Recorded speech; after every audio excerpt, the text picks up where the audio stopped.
Let's I've watch not been this video, posting for guys. a while now because a lot has been happening, and I'm here to just share what have been happening so far. So, being a startup in Nigeria, it's not for the weak. Oh. I'm not going to lie to you, it's not for the weak.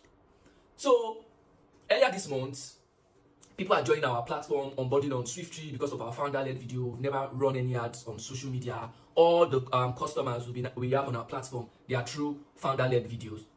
So we're having a lot of people onboarding on our platform, uploading their products, using the platform, transacting, uploading products, using our automated chats on WhatsApp for customer inquiries and all those stuff. That is how our system just went down. Like, it went down.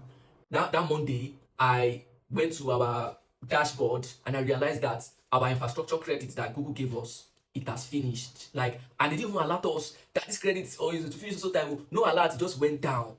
I saw it. I almost panicked. I was like, hey, vendors are going to run because our platform is not up again. Early in the morning, like 5 a.m., I figured out that the credit has finished. And I'm like, because we projected that credit was supposed to last us for a year. Because I didn't expect vendors to onboard our platform so fast, because Swift is not going up to 6 months.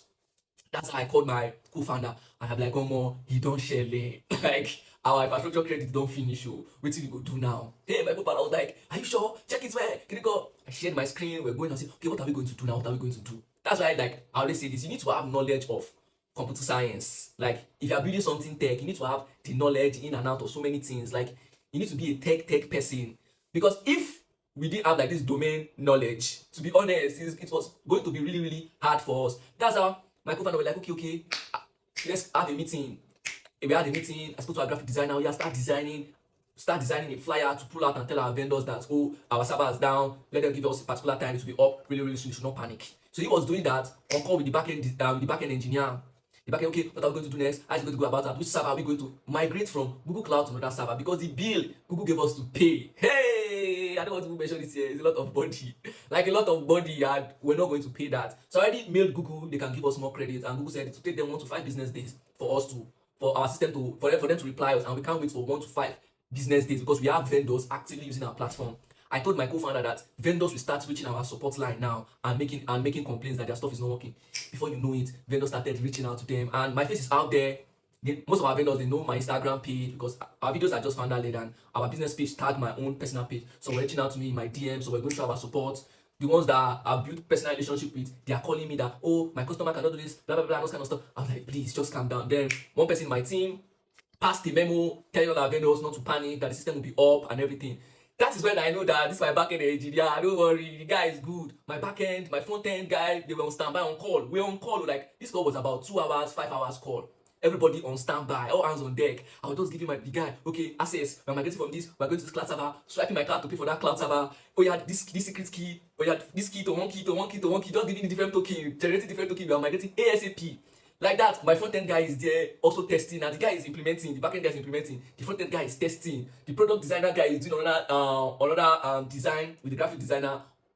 When the system will be back on to pass that information via email to our vendors, all hands were on deck. Like, I was just so scared that we are going to lose vendors because of this break.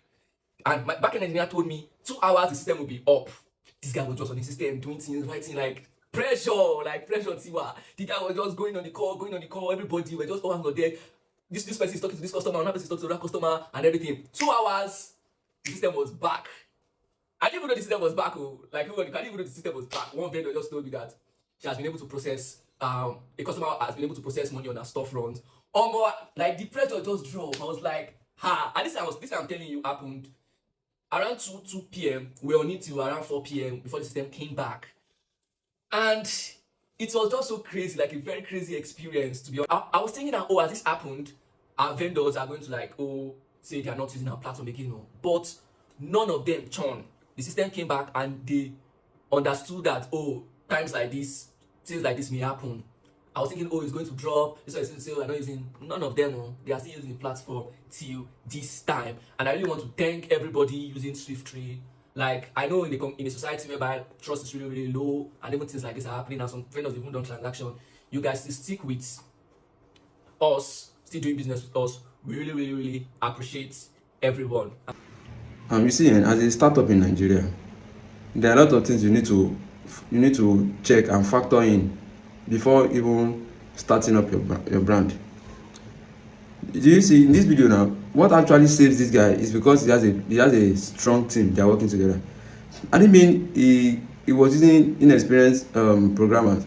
He will have lost a lot of customers because of that downtime they had. I mean, why having a downtime in the tech industry is something that is common. Even in bigger tech companies, they do have downtime. But the way you manage the downtime is what actually differentiates you between a good tech company and a bad tech company.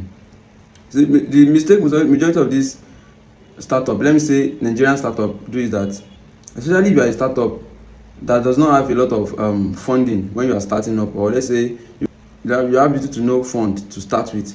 So you need to first of all calm down and plan yourself very well, especially when it comes to the infrastructure. How about that? At least this first stage of this particular project, at least cater for, like, let's say 1,000 concurrent users. Let's say if you have 1,000 concurrent users, how will the system behave? And is it something scalable? Is it something you can easily upgrade that will not affect the whole platform when you are doing that? So you need to factor in those things. You see, when it comes to all this startup credit that these companies, hosting companies gives, it's just the way they lure people in. Because you can see, he said in his video, when they finally gave them the bill to pay, he said they had to migrate just because of it. Because those things, they are not really a favor in my own experience. I can't really say they're a favor. It's just a way to lure guys in. Then when they finally settle down on their platform, then they now hit them with the billing. And majority of them, they will want to look for the money because they will look at the stress. It's because even this guy is just about 6 months. Maybe the customer base is not yet that big. I mean, in terms of the data record that they have. So it's because he has a strong team. That's why he was able to manage the downtime without losing customers. So whenever I'm working with startups, I'm building a brand for someone. What I do tell them is that the first thing is that's why I love Contabo. Contabo is one of the, will I say, cheapest. I don't know, maybe they are the cheapest, but compared to what they are offering, I really, based on my research and based on my experience, I've been using Contabo now for more than 3 years for all my hosting services. So I use them hand in hand with Namecheap. So these people, they really, in terms of cost, they really saved a lot of things. They really saved me a lot of headache and money. So you need to plan all these things very well as a startup. I will give you an example. A typical example of this thing also happened about a few months ago. A friend of mine in the UK reached out to me. He's working with a startup. Based on what he told me, he said they've been on this particular project for over a year. He's a back-end developer, a very good back-end developer, but he has never shipped a project to production. What we mean by production in programming is that whenever after building a project, then you host it for people to use as real users. So that's what by production. So he has never shipped a project to production, so he does not really have the idea. So he's also working hand in hand with a front-end engineer. That one also is also, he has not also really worked with a live production. So when he talked to me, I told him to send me the repo. I looked at the repo, found out that a lot of things need to be done. They are a startup and they don't have a lot of funds to spend for this project, and yet they hosted their front end on a separate hosting platform. They hosted their back end on a separate hosting platform, and they are paying for the back end, although they used Vercel for the front end, so they've not really started paying. But the type of platform we are building is not something you can just be scattering all your infrastructure everywhere.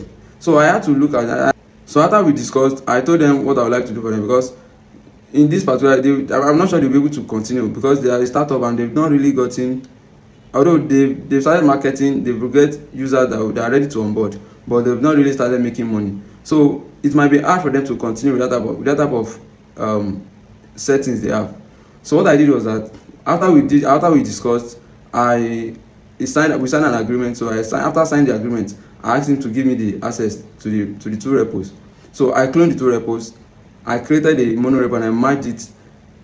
After, I'm a full stack developer, so, and I've shipped a lot of product to production. So using my own knowledge and my experience, I corrected a lot of things, and at the end of the day, we saved a lot of money just on hosting. And even majority of the APIs they are using, they don't really, as a startup, you should look for what you can start with and scale with.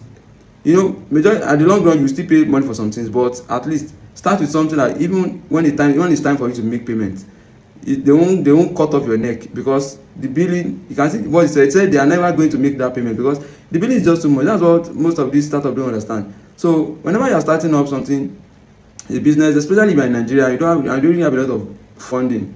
You should take your time to plan it out well. Discuss it with the back-end engineer or the developer you're working with. Let's say in the next 6 months, let's say we have total number of users and we are only making this amount. How are we going to be able to pay for these particular services we are using? So those things you have to factor in and make an informed decision. So that will be all for today. So if you love what I do here, just follow me across my platform. And if you have a project you want me to handle for you, you can reach out to me in my DM, or through my website. I'll see you in the next video. Thank you.